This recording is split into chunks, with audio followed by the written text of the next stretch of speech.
Boleh. Ini ada 10 pertanyaan nih, Dok. Astagfirullah, Udah? Boleh. Harus nonton TV dulu nih baru bisa makan. Nah, itu gimana tuh, Dok? Ya, kebanyakan orang tua kan selalu nanyanya lompat di solusinya gimana. Iya. Nah, sebetulnya sebelum solusi kita evaluasi. Nah, sekarang kembali lagi berangkat dari disiplin. Ya, memberi makan anak itu kan bukan cuma sekedar memberikan dia asupan nutrisi, tapi juga membuat dia terdisiplinkan dari sisi adab dan perilaku. Oh, sotoy lu si sok paling sehat, sok paling nggak jajan, biarin aja. Nah, kerap kali ada orang tua itu menjaga image-nya, Iya. tapi dia nggak jaga anaknya. Hai, selamat datang di Kapsul Cerita. Cerita yang dekat, pengalaman yang melekat bersama saya Tias. Saya Anissa. Hai, selamat datang di Kapsul Cerita. Episode pertama. Kapsul Cerita adalah podcast dari Aimi Castle. Sebuah ruang di mana kamu bisa menghadirkan berbagai cerita dan pengalaman seputar menyusui dan juga MPASI. Kami percaya bahwa setiap cerita memiliki kekuatan untuk mengubah hidup dan melalui Kapsul Cerita, kami ingin membagikan cerita yang dekat serta pengalaman yang melekat dalam perjalanan menjadi orang tua. Woo! Nah, karena ini episode pertama, jadi kita harus kenalin diri dulu nih, Kak. Iya, silahkan. Oke, kenalin. Aku Anissa. Panggil aja, boleh Anissa, boleh An, gitu ya. Kalau kamu? Kalau saya Tias, saya di Aimi sebagai Kepala Divisi SDM dan Pengembangan Organisasi. Saya sudah punya anak 2 orang. Anak yang pertama yang kakak nanti tanggal 30 dia 8 tahun. Sama adiknya bulan April. Bulan April ya, dia 3 tahun, nggak inget nih. Oh iya, lupa ngenalin. Berasa masih sendiri aja gitu, padahal udah punya 2 anak ya.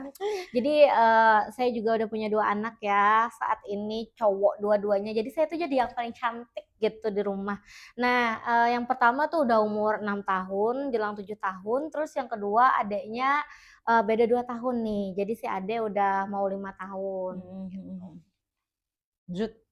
Di Aimi ini kebetulan saya bidang danus ya, karena mungkin ya suka ngomong gitu, suka ketemu orangnya seperti inilah gitu. Katanya suka nggak sih sama durian? Soalnya kan ini lagi musim kan nih.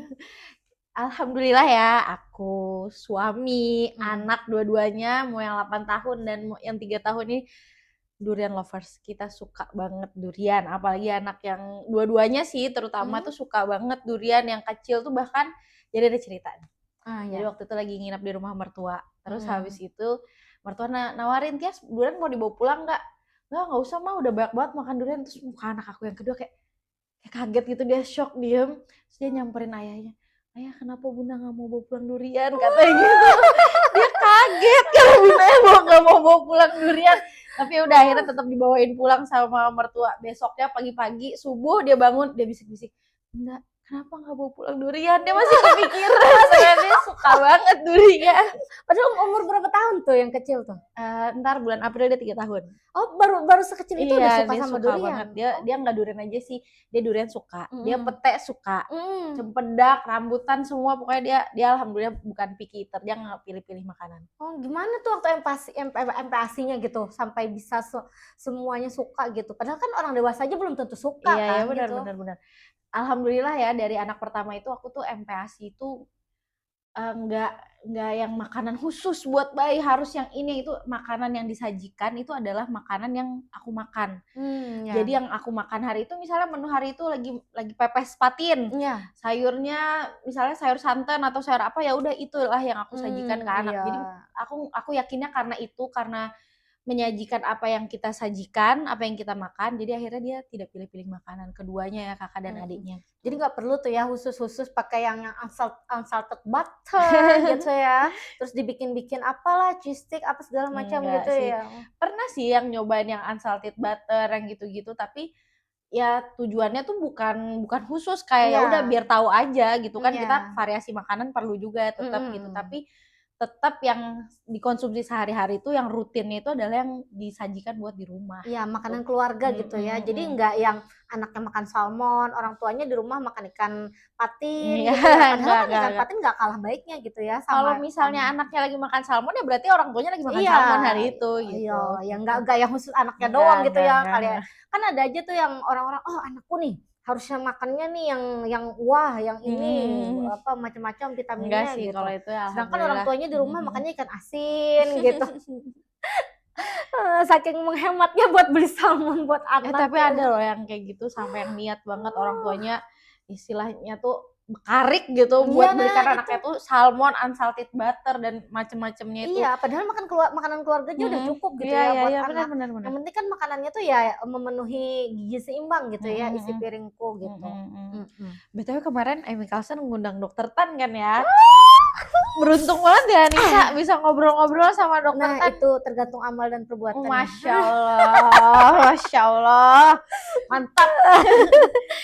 Jadi ya kemarin itu pokoknya makasih banget nih buat Kak Dipkom, Kak Aya ya khususnya yang udah ngasih kesempatan buat aku gitu wawancara Dokter Tan. Jadi sempat ngobrol-ngobrol juga sama beliau.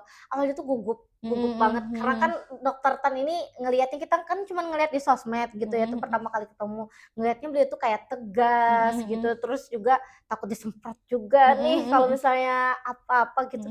Ternyata kayak friendly banget gitu. Ramah bintang 5 iya, ya. ramah bintang 5. Ngomongnya emang tegas gitu, tapi kayak pas dekat sama beliau ngomong itu berasa kayak kita udah bestie lah gitu. Sharing dong videonya. Nah, oke, nih jadi kita tunjukin ya. Ini dia videonya. Ini ada 10 pertanyaan nih, Dok. Astagfirullah. Udah? Boleh. Itu dokter boleh ambil itu nggak? Boleh. Ya. Dok, sebelumnya saya Anissa. Kebetulan saya baru juga di AIMIM baru 1 tahun ini. Siap. Jadi sambil belajar juga. Boleh. Iya. Yang pertama nih Dok, yang mau saya tanyain.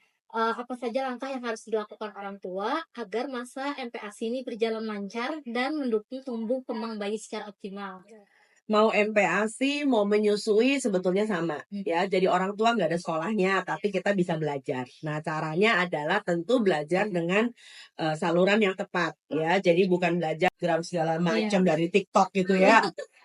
Udah kapok kan ya. Nah, Jadi yang paling penting adalah manusia kalau mau bisa-bisaan, mau bisa pinter, bisa berenang, bisa main gitar, kan mesti belajar ya. Bisa menyusui, bisa memberikan makan anaknya dengan baik dan benar, itu perlu belajar. Ya, jadi sekali lagi mengikuti acara-acara AIMI yang sudah terverifikasi pasti benar, mendapatkan bimbingan dari seorang fasilitator PMBA, pemberian makan bayi dan anak, tentu akan bermanfaat sekali. Iya. Terus nih Dok, misalnya nih anak atau bayi itu sudah terlanjur mengalami kesulitan pada masa MPASI nih. Misalnya cuma mau makan bubur atau kecanduan makanan instan.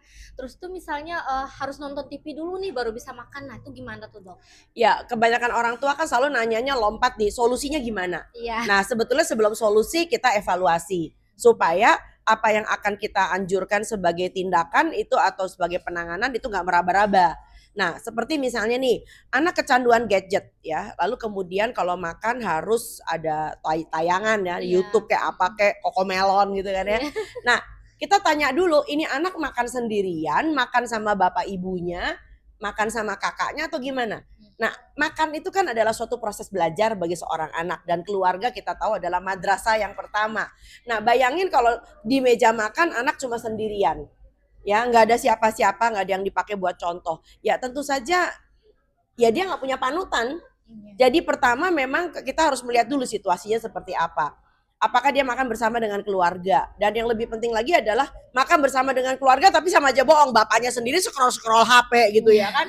Ya, jadi sekali lagi itu adalah cermin. Anak itu adalah hasil daripada orang tua. Jadi kalau anak kenapa-napa itu adalah suatu feedback, suatu cermin juga bagi saya.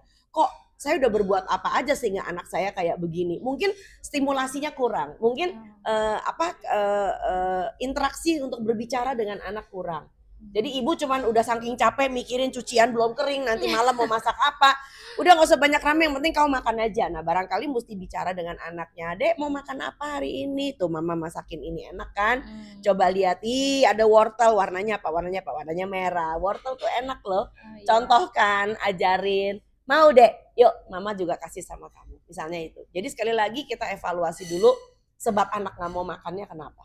Oh, iya. Nah ini berkaitan dengan pertanyaan selanjutnya dok. Nah misalnya nih anak ini maunya cuman makan pada saat orang tuanya juga makan gitu. Sedangkan misalnya kondisi orang tuanya ini lagi berpuasa.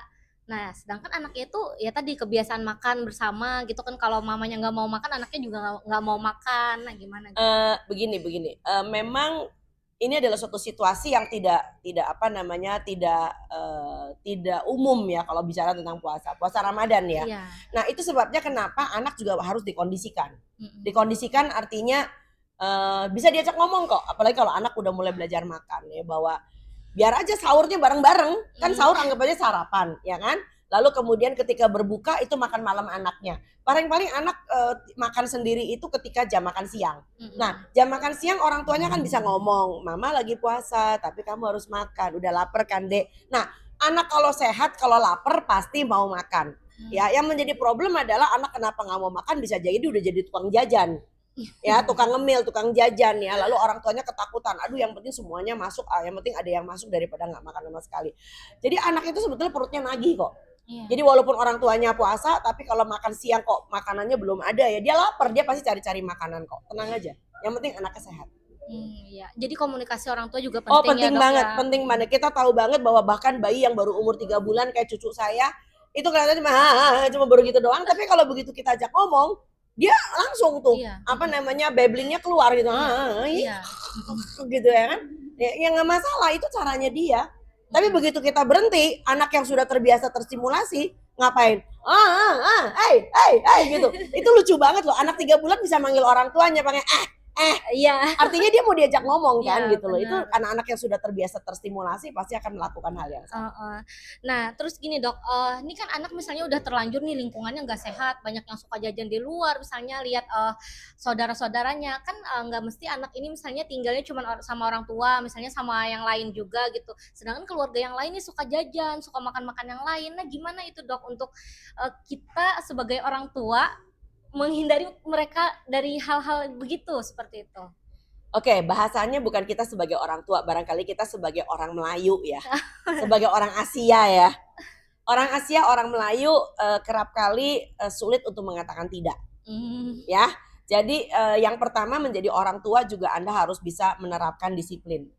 Disiplin pertama adalah ini anak saya, ini aturan saya. Dan tolong anak saya jangan kamu sembarangan kasih makan. Ya kadang-kadang tetangga seliweran tuh ya, anaknya makan, anak orang udah dicicipin gitu ya. Iya benar. Kalau bayangin kalau misalnya yang dimakan itu alergi buat anak kita, wah abis dong ya kan. Nah yang kedua yang lebih penting lagi tentu saja adalah bagaimana orang tua tuh kan bukan cuma ibu tapi juga ayah.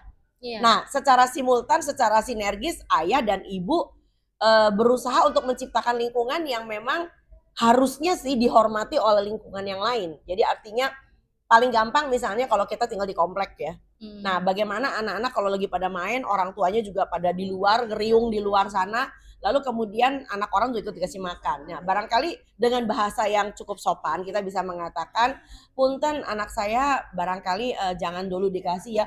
Sotoy lu si sok paling sehat, sok paling nggak jajan, biarin aja. Nah kerap kali ada orang tua itu menjaga image-nya. Iya. Tapi dia nggak jaga anaknya. Nah dalam kasus kayak gini kalau menurut hemat saya jaga anak, nggak usah jaga image dulu. Kamu mau dibilangin orang tua antisosial kek, orang tua yang kejam kek, lebih kejam lagi kalau anak kita sakit gara-gara kita membebaskan semuanya, betul apa enggak? Iya, jadi sekali lagi menjadi orang tua juga kalian harus mempunyai visi, harus punya misi, harus punya di mana sih saya mau berdiri gitu loh ya, supaya landasan di mana kita berdiri tidak digoyang oleh orang lain. Kemudian Dok, zaman sekarang tuh kan masih ada aja nih, misalnya ibu atau nenek ya yang ngasih makan sambil digendong, nyuapinnya sampai umur berapa tahun gitu. Nah sebenarnya idealnya untuk anak makan sendiri itu pada umur berapa gitu Dok? Yang mulai, yang dia disuapin sampai umur berapa, kemudian dia makan Oke. sendiri itu sampai umur berapa? Ya memang sekali lagi nih kan gak ada sekolahnya jadi orang Iya. tua ya. Tetapi begini, prinsipnya begini. Anak yang belum makan di bawah 6 bulan, itu kalau anaknya terbiasa kalau orang tuanya makan, anaknya mendampingi ya. Dengan reclining seat kan ada tuh di sebelahnya ya kan. Jadi orang tuanya makan, anaknya itu lucu banget ya walaupun Iya. belum boleh makan ya deh, Iya, kan kamu masih fase oral. Kayak cucu saya, dia sering makan tangannya sendiri ya. Iya. Enak ya, asin ya, oh nggak apa-apa makan tangan sendiri. Sampai nanti 6 bulan baru dia boleh makan. Nah, tapi kalau dia udah punya ritual yang dia ingat, oh jam sekian kok sarapan ya. Habis bangun pagi kok orang tua saya sarapan. Nanti dia juga akan minta ketika bangun pagi yang penting adalah sarapan. Nah, yang menjadi problem kan ketika bangun pagi bapak ibunya aja udah punya kegiatan masing-masing. Ayahnya habis sholat subuh berangkat, alasannya supaya nggak kena macet. Ibunya diet. Ya anaknya mau gimana mau makan coba, ya kan? Jadi sekali lagi keteraturan dalam keluarga itu penting sampai akhirnya nanti anaknya juga menemukan ritmenya sendiri sih. Kalau tanggapan dokter nih mengenai anak yang kalau misalnya makan di luar harus nonton TV, misalnya nonton YouTube gitu, supaya nggak mengganggu orang-orang sekitar gitu kan biasanya kalau misalnya makan-makan di luar nih di resto, orang tuanya malu nih kalau misalnya anaknya seliweran ganggu-ganggu, jadi dikasih HP gitu dok. Kalau menurut saya anak yang seliweran segala macam itu sebetulnya bukan cuma di restoran, jamin di rumah juga kayak begitu ya. Nah sekarang kembali lagi berangkat dari disiplin. Ya, memberi makan anak itu kan bukan cuma sekedar memberikan dia asupan nutrisi, tapi juga membuat dia terdisiplinkan dari sisi adab dan perilaku. Ya, kayak adabnya orang muslim kan sebelum makan baca doa dulu. Ketika makan harus kalau makan pakai tangan kanan misalnya, atau kalau misalnya mau makan ya makan ya Pak, makan ya Bu, kayak ada permisinya gitu loh. Jadi kalau anak, aku rasa sih insya Allah kalau anak-anak kita diajarkan dari awal mereka belajar makan kayak begitu, itu akan dibawa sampai mati tuh. Gitu ya. Yang menjadi problem adalah anak ini diumbar dan orang tuanya tidak memberlakukan fungsi pendidikan. Itu aja sih. Kalau masalah pemberian ini dok, kan masalah gula garam dalam MPASI gitu. Nah, misalnya nih pemberian gula garam kan untuk anak di bawah 1 tahunnya itu dihindari. Nah, gimana kalau misalnya dengan pemberian kaldu bubuk kan biasanya orang gitu kan gula Gini. Saya kadang-kadang jujur ngomong saya suka malu ya dengan MPASI orang Indonesia. Kalau kita lagi bicara di forum internasional, karena kita udah terkenal sekali menjadi negara yang kelihatannya MPASI-nya ricuh. Ya, lidahnya mesti cetar gitu ya. Padahal kalau dipikir-pikir, makanya harus kembali kepada fitrah. Anak diberikan solid food, diberikan complementary food MPASI. Ini tujuannya buat apa? Oke, tujuannya adalah untuk mencukupi kebutuhan nutrisinya dia untuk tumbuh dan kembang. Oke, kedua adalah untuk memperkaya khasana rasa. Entar dulu. Memperkaya khasana rasa itu kan harus dimulai dari awal ya.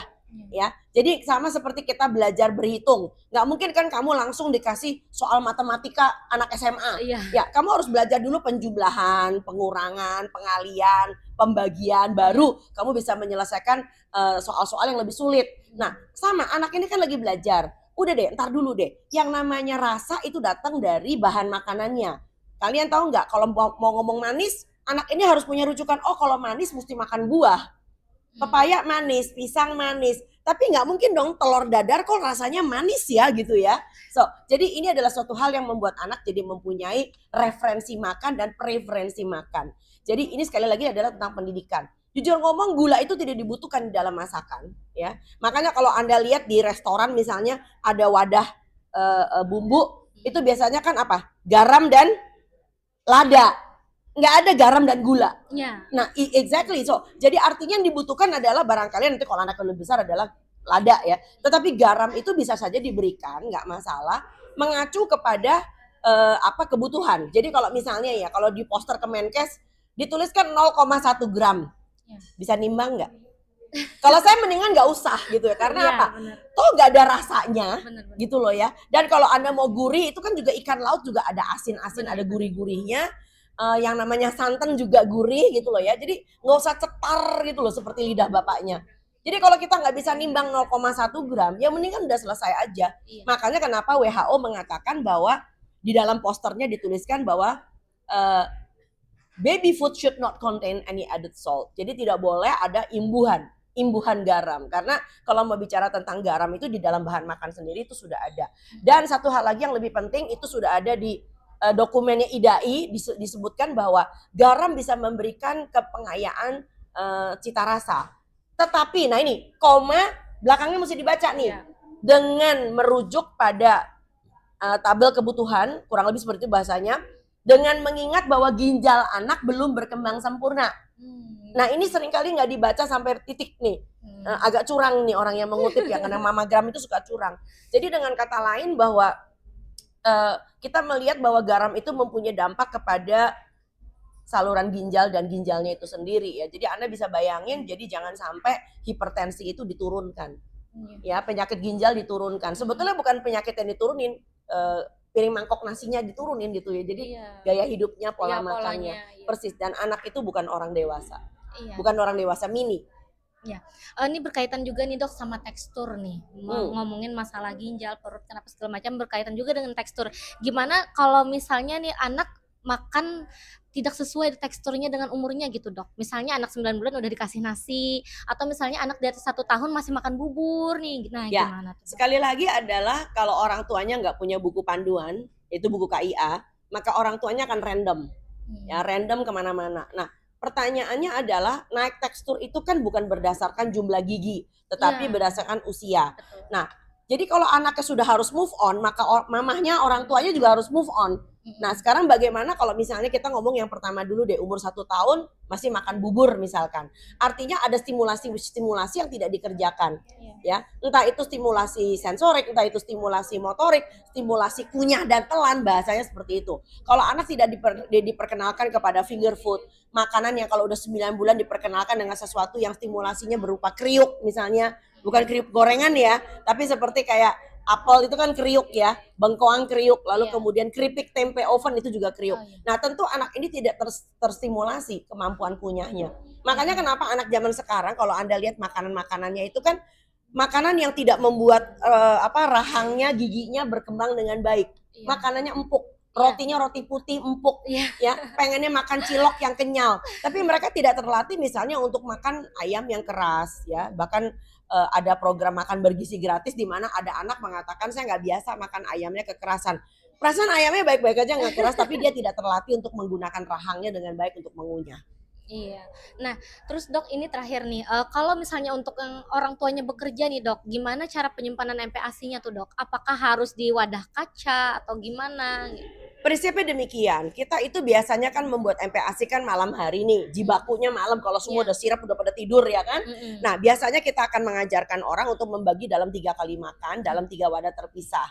Nah, tidak perlu wadah ini khusus dibeli spesial mahal. Prinsipnya cuma satu, wadah ini usahakan beling ya, yang bisa masuk ke dalam kukusan dan nggak pecah. Udah itu aja. Mangkok bakso juga boleh yang gambarnya ayam, ya. Mangkok cabai yang gambarnya ayam ya. Jadi dengan kata lain bahwa makanan ini nanti kalau mau dihangatkan itu harus dikukus, apinya menyala. Karena tujuannya bukan supaya anget, tujuannya adalah untuk menghindari tumbuhnya bakteri. Ya kita nggak pernah tahu di dalam kulkas apa yang terjadi gitu ya. Nah lalu kemudian harus dikukus, api menyala sekitar 5-10 menit. Dalam keadaan terbuka, tapi kukusannya ditutup. Iya. Mungkin itu aja dari kita ya kak, ada tambahan pertanyaan lain? Udah cukup. Terima kasih dok buat waktunya. Diinterogasi duluan nih sebelum memulai materinya. Biasa. Iya, terima kasih. Oke, sama-sama.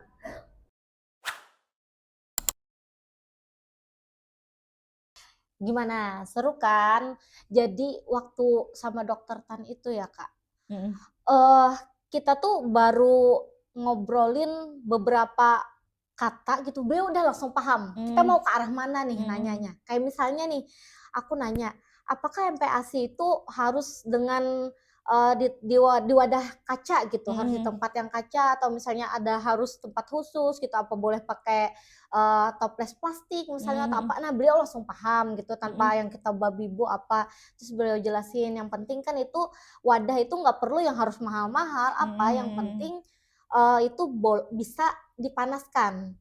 Nah yang salah satunya yaitu dari kaca itu ya, yang aman gitu kan, buat dipanasin baik itu dikukus, kemudian juga lupa ya.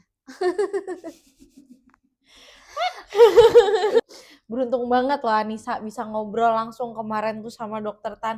Tapi yang paling penting semoga penjelasan dari Dokter Tan tuh menjawab ya semua kegalauan ibu-ibu sekalian di masa MPASI kan. Ya betul. Bayi dengan masa transisinya dari makanan cair ke makanan yang padat. Semoga kegalauan itu terjawab melalui Anissa kemarin abis ngobrol sama Dokter Tan. Sebenarnya bukan melalui saya, tapi dari jawaban Dokter Tannya ya. Nah, Ya. oh ya kemarin itu kan bicara masalah tekstur ya, dan kebiasaan picky eater buat anak tuh. Nah, jadi itu tuh sebenarnya dari kitanya loh yang harus konsisten, dari orang tuanya itu yang harus benar-benar konsisten. Itu yang selalu jadinya tuh kayak ngasih pencerahan banget buat saya gitu. Apalagi kan dari penjelasan Dokter Tan kemarin tuh kita sebagai orang tua nih harus benar-benar dari kita dulu yang disiplin kalau mau anaknya Ya, disiplin benar. gitu. Nah, kalau misalnya kalian masih mau ada banyak pertanyaan yang belum terjawab, kita di AIMI ada loh menyediakan layanan konseling, bisa hubungi di Instagram @AIMICounselor atau link di bawah sini ya. Selain konseling MPASI, konseling menyusui, AIMI Kalsel juga banyak kelas-kelasnya. Ada kelas menyusui juga, ada kelas MPASI. Di kelas MPASI itu semua dikupas tuntas dari tekstur, terus macam-macam sih. Pokoknya nggak tekstur dong, frekuensi makan, takarannya seberapa, segimana itu akan dibahas di kelas MPASI.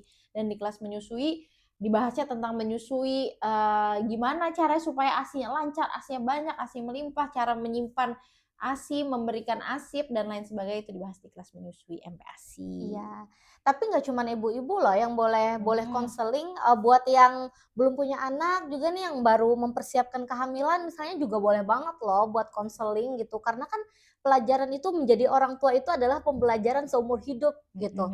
Nggak cuma pada saat kita udah punya anak aja, bahkan dari sebelumnya pun kita harus sudah mempersiapkan gitu ya Kak ya. Ya, benar sekali. Oke, jika kamu menikmati episode kali ini, jangan lupa like, comment, subscribe, dan share ke teman-teman kamu, ke ibu-ibu yang kamu pedulikan, ke semua orang yang sekiranya membutuhkan, kamu yakin kamu butuh ini, share aja, nggak masalah, gratis. Oke, terima kasih telah mendengarkan Kaso Cerita. Sampai jumpa di episode selanjutnya. Dah.